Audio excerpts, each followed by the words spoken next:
మందుల్లో కల్తీ, ఆఖరికి దేనిలో చూసినా చిన్న పిల్లలు తాగేటువంటి పాలల్లో కూడా కల్తీ. ఇన్ని రకాల కల్తీలు జరుగుతున్నప్పుడు ఆరోగ్యం కాపాడుకోవడం ఎలా? ఆరోగ్యం కాపాడుకోవాలంటే ఈరోజు ఆరోగ్యాన్ని కాపాడాల్సిన మందుల్లో కూడా కల్తీ జరిగితే ఇంకా ఆరోగ్యం ఎలా ఉంటుంది?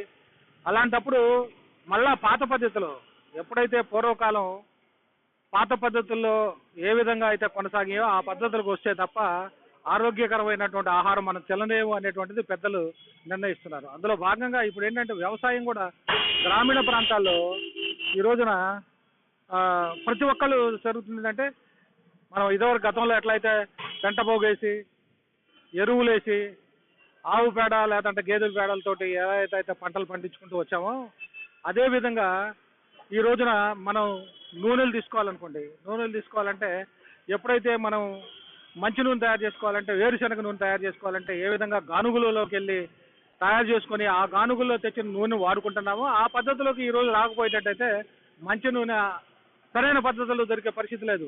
ఈరోజు డబ్బాల్లోనూ ప్యాకెట్స్లోనూ వస్తూ ఉంది. ఇది కల్తీ జరిగిందా కల్తీ జరగలేదని చెప్పడానికి అవకాశం లేదు.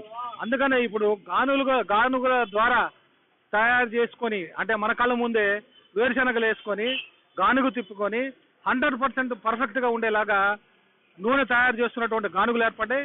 ఇక్కడ రత్నాటాకి సమీపాన మనం కనుక బురిపాలెం వెళ్ళే రోడ్లో ఒకసారి గమనించేటట్టు మార్నింగ్ స్టార్ అనేటువంటి నూనె గానుగు ఒకటి ఏర్పాటు చేశారు.